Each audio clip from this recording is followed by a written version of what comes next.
Lately, a theory has been going around which claims that the Bolsheviks lost their popularity immediately after the October Revolution, and that the Mensheviks regained a lot of their mass support. For example, there is a video on YouTube called How the Bolsheviks Destroyed the Soviets, which advocates that theory. I'm not going to go over that video in detail, because all of its claims essentially come from one article by anti-communist historian Vladimir Brovkin, so instead I will focus on examining Brovkin's claims and the other information that is available. Even though that's not really the main topic here, I will point out that that video on the surface looks like it has a lot of sources, but actually everything just comes from that one article by Brovkin. The video itself cites a book by Brovkin, but it's all from the chapter, which is just a slightly differently worded version of that article that he released separately. It also says that it has primary sources. Well, I'll talk about those sources later, but they also all just come from Brovkin's article. And then it also has a couple other sources, like it cites Trotsky, but that's not really relevant at all.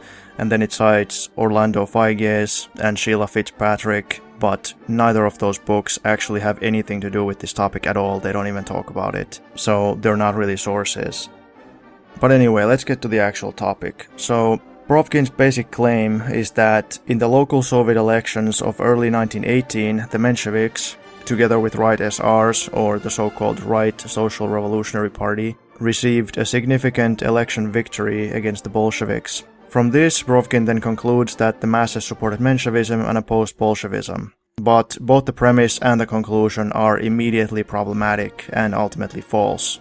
Brovkin begins by admitting frankly that there is not actually enough information available on this topic. He writes that, quote, "Such study cannot be completed without access to central and local Soviet archives," unquote. Which is obviously true, and immediately raises the question, if he is not relying on archival information, then what is his source of information? He tells us that his source is, quote, "shreds of evidence available in the West, reports in the opposition press and in the Bolshevik regional papers, reports by the Menshevik-SR and Bolshevik leaders to their respective central committees, and a Menshevik report to the Second International," unquote. And even though that already sounds super dubious, it's actually incredibly over-generous. In actuality, Brovkin uses practically only Menshevik and Right SR newspapers and some other statements by Mensheviks and Right SRs themselves as his only source of evidence. He uses sources like Dela, which is a right Menshevik newspaper, Dela Naroda, which is the central organ of the Right SR party, and also some White Guard publications. And he also cites a book edited by Alexander Solzhenitsyn. So not exactly very objective sources. Imagine, what could a Menshevik report to the Second International possibly prove? The Mensheviks obviously tell their foreign audience in the Second International that the Russian masses supposedly support them and that the Bolsheviks are bad, but that's not automatically a credible claim at all. Why should anybody take their word for it? Brovkin also claims to use some Bolshevik sources to verify his claims, but he doesn't use very many, and usually they don't verify his claims. Most of the time he uses them, they're just filler, or stuff that's very ambiguous and doesn't necessarily mean anything. Like, he might cite a statement by some Bolshevik who says, "Oh, the Mensheviks are plotting something in this place," and then he uses that as supposed evidence that the Mensheviks had mass support, or that the Mensheviks won elections. There are some more specific cases where he uses Soviet sources, and I'll talk about those when we get there. Brovkin recognizes that the Mensheviks and Right SRs allied themselves to White Guards and foreign imperialist powers which invaded Soviet Russia, and that they carried out a number of conspiracies, anti-communist uprisings, acts of terrorism, etc., but he claims that the Mensheviks and Right SRs only did that in retaliation, and I will demonstrate how that is false. He also makes some other excuses, saying that some Mensheviks didn't do that, or some other similar statements. I will also talk about those a bit later. Brovkin's thesis is that the Mensheviks and Right SRs represented a genuine liberal democratic alternative to Bolshevism, which simply did not have a chance to develop because the civil war between the communist Reds and the dictatorial or monarchist imperialist Whites polarized the situation, and because violent struggle replaced electoral democracy.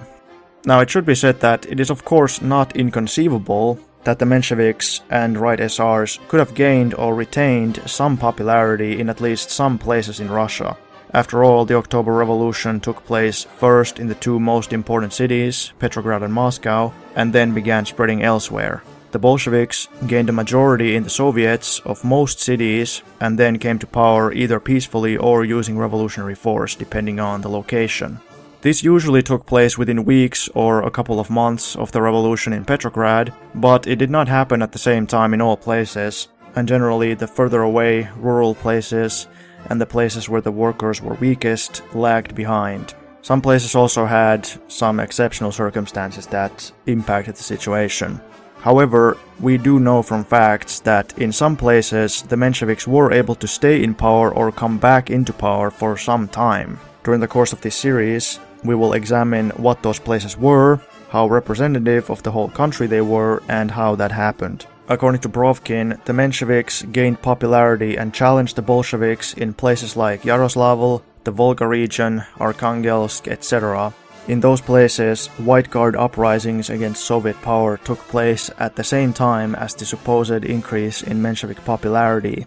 I claim that is not a coincidence, but actually the Mensheviks were acting as witting or unwitting tools of foreign imperialists and Russian White Guards, and in all or in many cases, the Menshevik claims about their supposed popularity and electoral success were merely intended to cover up or justify the White Guard uprisings, claiming that they were responses to Bolshevik tyranny against the Mensheviks. This will all become much more clear when we look at the concrete examples.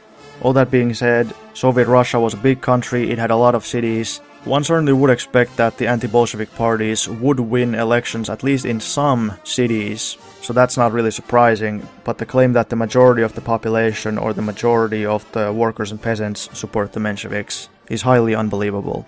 In this series, in the course of several episodes, I'll discuss Menshevik and Right SR attempts to come to power, and also election results and their popularity in those places for which data is available. This first episode will discuss Arkhangelsk. For now, my plan is that the second episode will discuss Yaroslavl, the third episode will discuss Kostroma and Tambov, the fourth episode will discuss all of Siberia, and potentially some other places. After that, I will discuss Menshevik and Right SR arguments and tactics that they use to gain popularity, as well as reasons which might have contributed to their growing strength or to the weakening of the Bolshevik power. I will also discuss who the supporters of Menshevism were, what classes and segments they came from, etc. In the final episodes, I will discuss Brovkin's sources and the question of sources on this topic in general in detail. Then I will make a much more thorough analysis of Bolshevik popularity, of election results to local Soviets and other similar information, and summarize the findings of the previous episodes, and then I will also deal with the question, did the Bolsheviks destroy the Soviets? First, let's talk about the city of Arkhangelsk. Brovkin's argument is perhaps the strongest when it comes to Arkhangelsk, because there actually are many sources which seem to agree that Mensheviks somehow either gained a majority in the Arkhangelsk Soviet in the region of Murmansk, or if not the majority, then at least the ideas and policies promoted by the Mensheviks and SRs became dominant there. Why is that? How did that happen and what did that result in? We know that the British and French imperialists had made a common plan with the Russian White Guards, the Right SRs and Mensheviks from the so-called Savinkov organization to launch an invasion into Soviet Russia and try to overthrow the Bolsheviks. I will discuss the Savinkov organization and this general plan more once we get to talking about the Yaroslavl uprising. But basically the plan of the Anglo-French invaders was to launch White Guard uprisings in 23 cities chosen based on their strategic position. My understanding is that those places controlled the main transport routes of the country, railroads, rivers and seaports. They were also supposed to encircle, blockade and strangle Moscow. As a strategic seaport, Arkhangelsk was chosen as one of those important locations, and it was chosen by the imperialists as the entry point of the invasion troops. The British told the local Soviet of Arkhangelsk quite openly through their representatives that they wanted to send troops there supposedly to protect Murmansk from the Germans. This was during the First World War, when the British and the French were still fighting the Germans. The Mensheviks and Right SRs of the local Soviet supported this proposal, while the Bolsheviks and others opposed it. According to Litvinov, in Arkhangelsk, the Anglo-French bribed the local Soviet officials with money into accepting the proposal. He writes, quote, "They had resorts to the method of bribing the local leaders of the Soviet by specious promises and hard cash into concluding a so-called treaty of alliance with them, whereby the Allies were allowed to land for the protection of the country from the Germans." Unquote. The main henchman of the Anglo-French in the Arkhangelsk Soviet was member of the right SR party, quote, Nicholas V. Tchaikovsky, who was determined to eradicate every vestige of Sovietism in the region, unquote, according to capitalist historian Leonid Strakhovsky.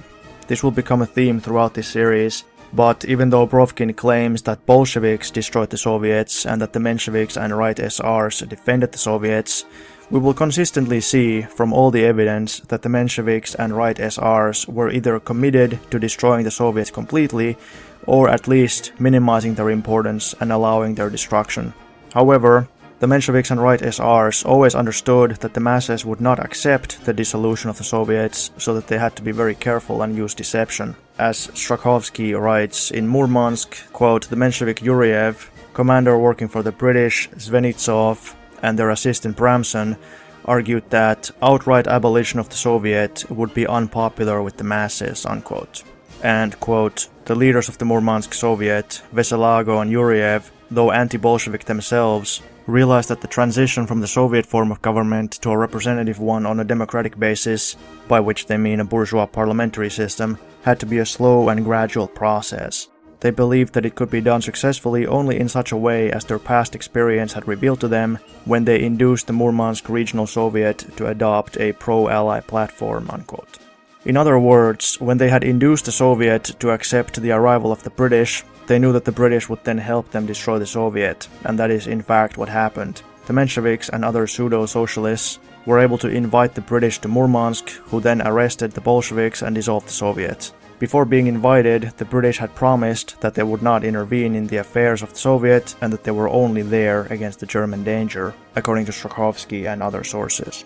This was because, even despite literal bribery and other fraud, the Mensheviks were not able to change the fact that the population and the Soviet would only accept the British coming there if they promised to leave the Soviet unharmed. But of course that was a lie. This was the typical Menshevik and right SR method of operating, which they will repeat in numerous other places. Despite all their schemes, at least according to an officer in the Western military intervention into Arkhangelsk, the Mensheviks did not come to power there until the imperialist troops arrived. He writes, quote, "When our government sent out this expedition, the government of Arkhangelsk was Bolshevik," unquote. Colonel Thompson, another agent of Entente imperialism in Russia, created a committee to spread propaganda to convince the Russians to continue their participation in the World War. He understood that the Russian people did not want to remain in the war, and that therefore they would have to be fooled and scared into it. And for this purpose, he hired the Mensheviks and the right SRs. Quote, "Colonel Thompson perceived as a fact that the Russian peasant was not interested in saving the Allies. The Russian peasant did not think of the Allies as his allies. He thought of them as the Tsar's allies. He saw no reason for being loyal to them. The Russian peasant and the Russian workman, Colonel Thompson perceived, were interested really in just one thing, the revolution and the fruits of the revolution. He proposed, therefore, through writers writing very simply, and through speakers speaking very simply, to go to them and say, the one imperialistic power which is next door to you, and which is able to conquer you, and which is actually trying to conquer you, is the power of the Central Powers, which obviously includes, in this context, mainly Germany. Its soldiers are advancing. You cannot stop them with socialism. They knew socialism before you knew it. They are hypnotized by the Kaiser and by false patriotism. They are mad. They keep coming on. And with them, as you know, as you can see, on comes the old day again in Russia. Wherever the Germans go, the old day goes with them.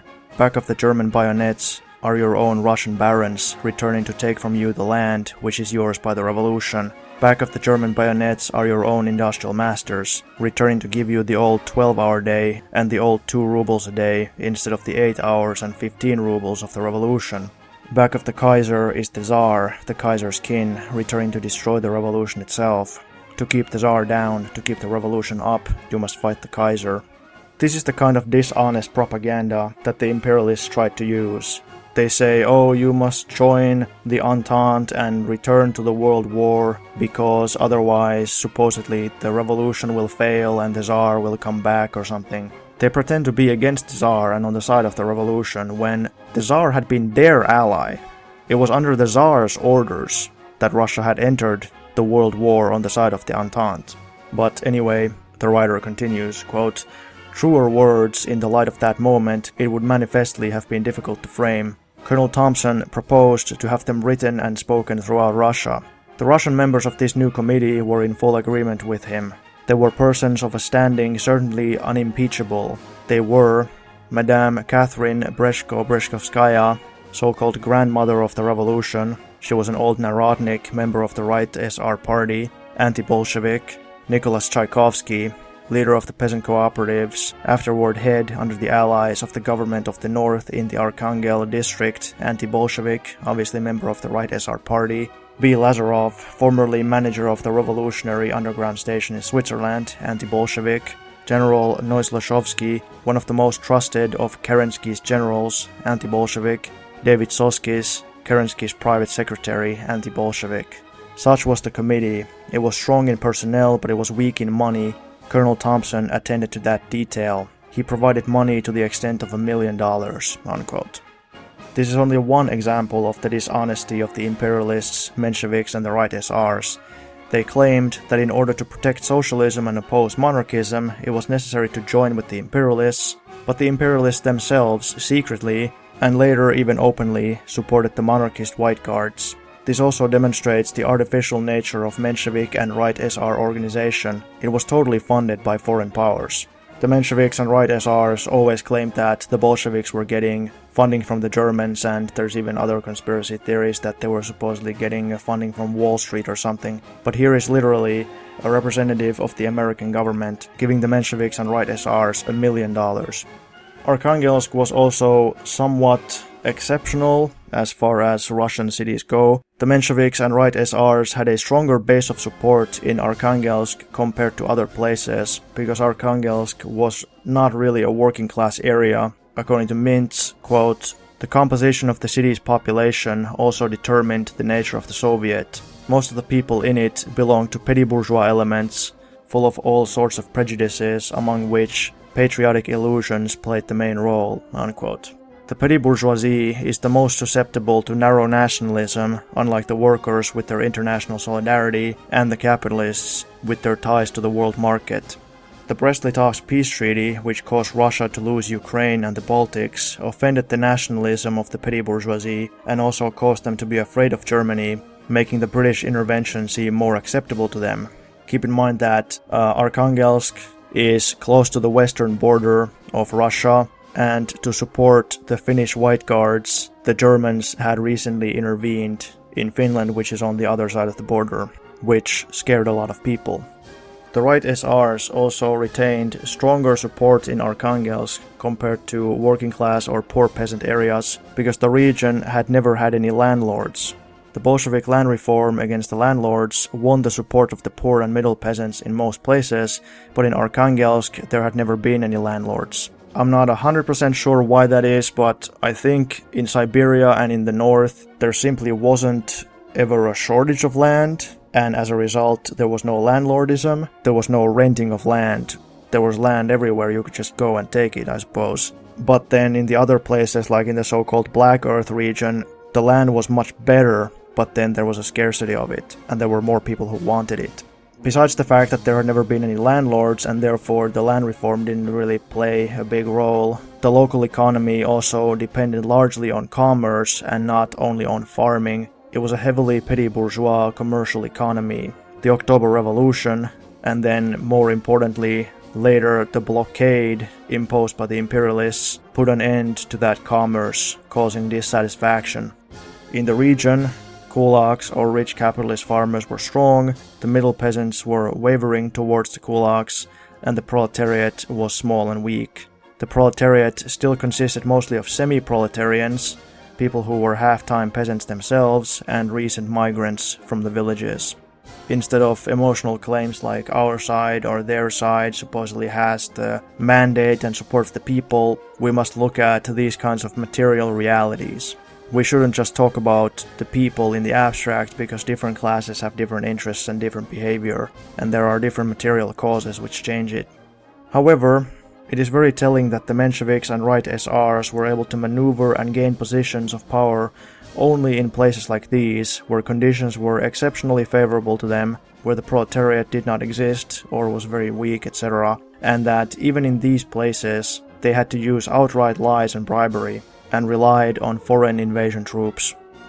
The Soviets of workers, soldiers and peasants' deputies were of course elected only by the working people, and this was even stated in the Soviet constitution, which codified the Soviet structure that had already formed, meaning that the bourgeoisie or anyone else who exploited the labor of others or who was a commercial speculator was not able to vote in Soviet elections, only working people were.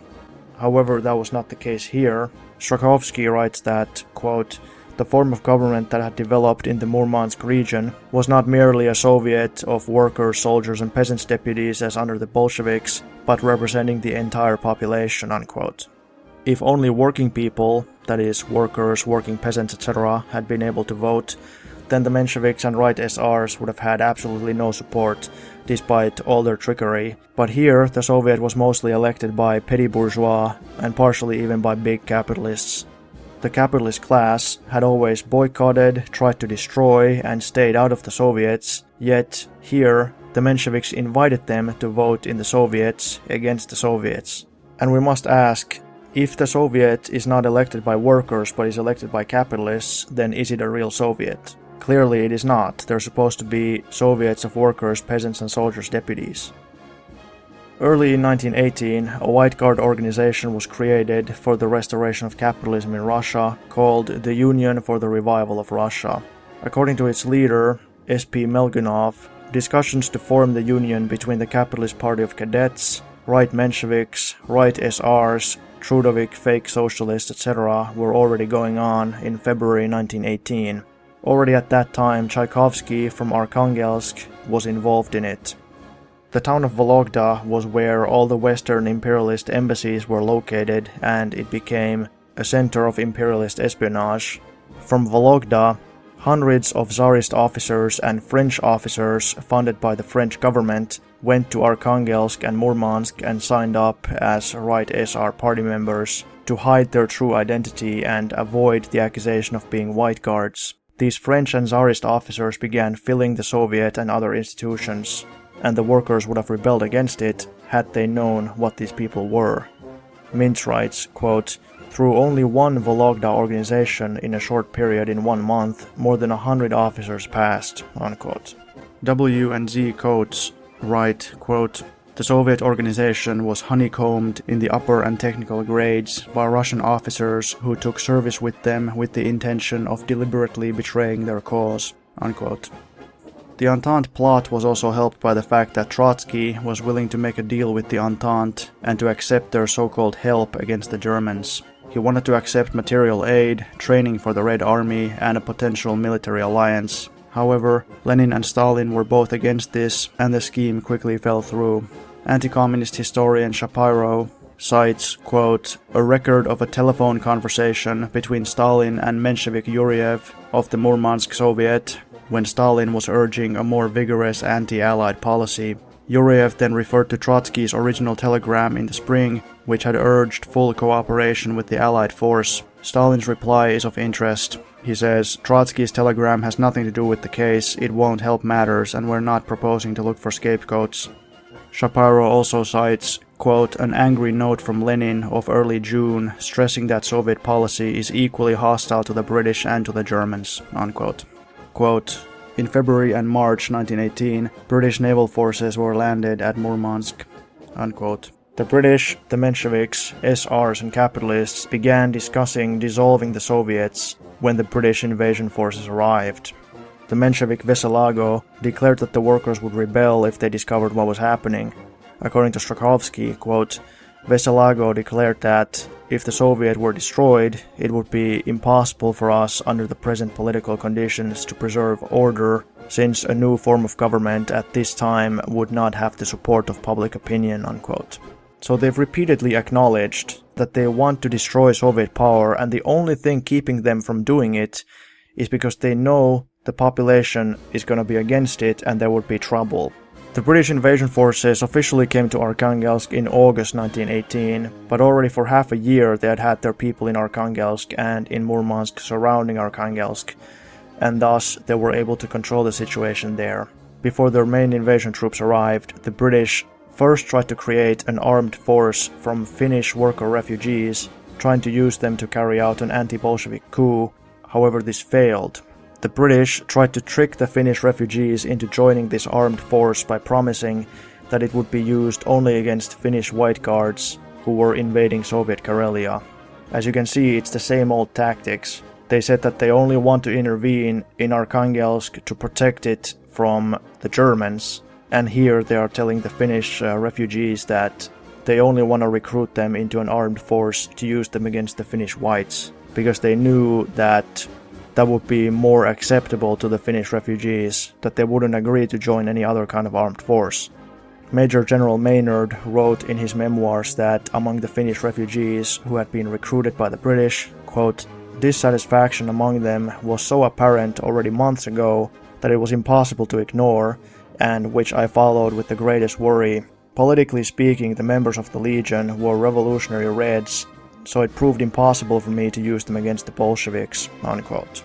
And in his telegram to General Radcliffe, Maynard writes, quote, "The Legion consists of approximately 1,200 fighters with a well-trained artillery battery. They won't fight the Bolsheviks, in particular because many of these Finns have the same political views as them and have joined the Bolsheviks," unquote.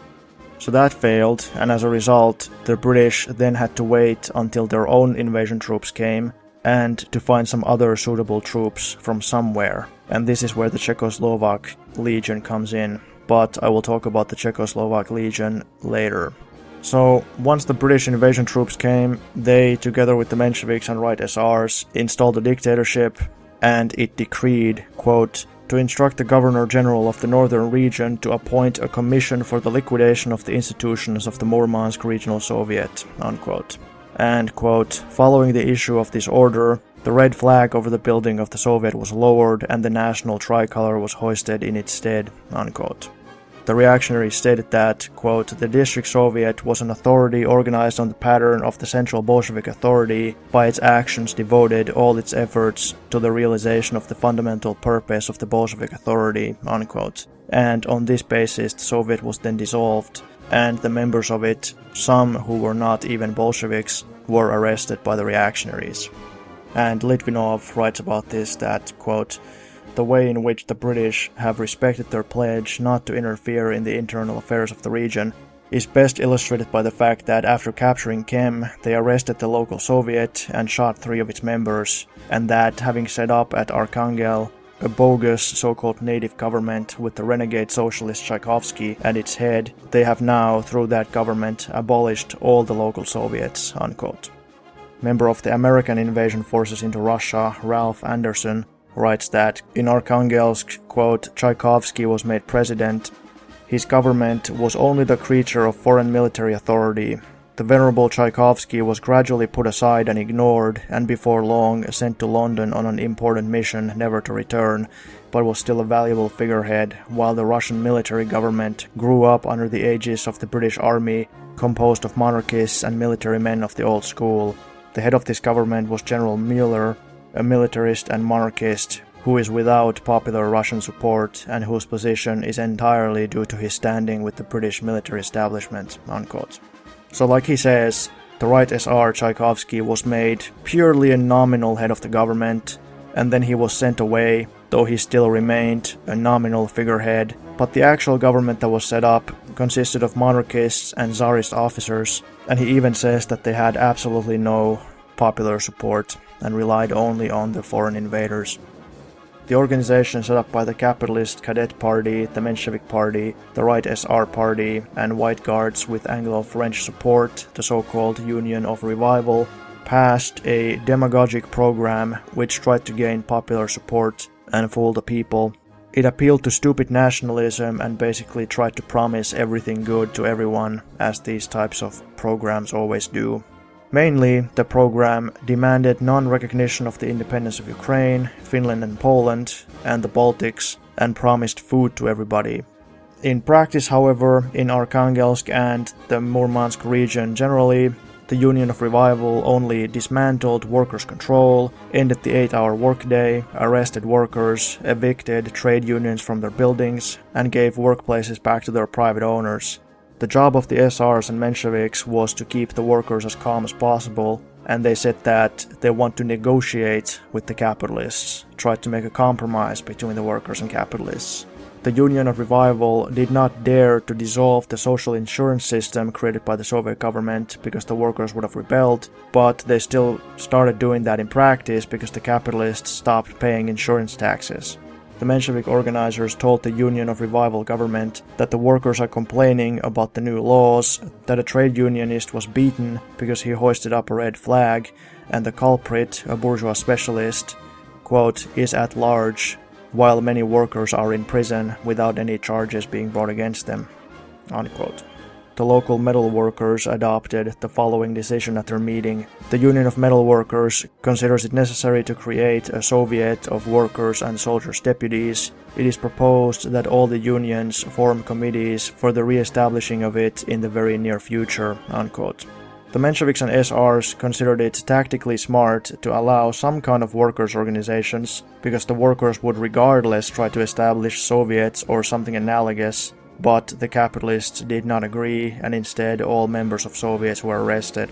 When the British invasion troops came, most workers who were Bolsheviks, or members of the Red Guard or other similar organizations, had fled the area to avoid arrest or death. But even those workers who stayed, who were either temporary supporters of Menshevism or at least undecided, quickly turned against the Mensheviks and SRs. Mintz writes that, quote, the active part of the workers left the city with the Red Guard detachments, with various institutions of Soviet power, with party organs.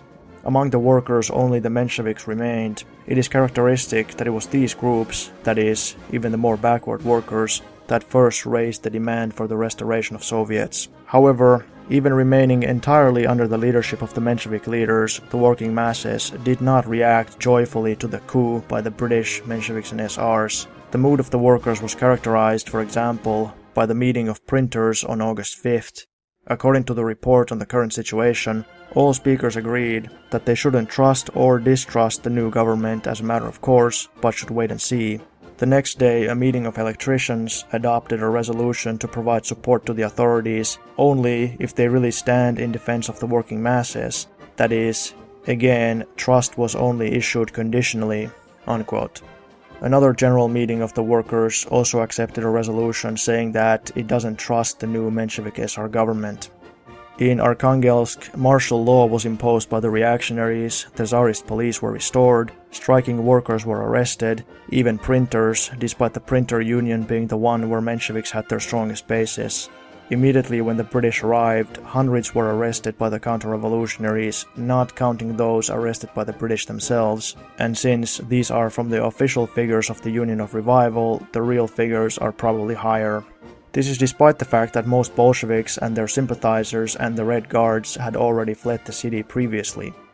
Member of the American invasion troops Anderson says that the dictatorship installed by the SRs, Mensheviks and the imperialists quickly turned everyone totally against them and implemented ruthless white terror. He writes, quote, the inquisitorial processes of the Russian puppets of the military intervention were necessarily so much like those of the old regime that they went far to dispel all illusions about the military intervention that might have remained in the peasant mind.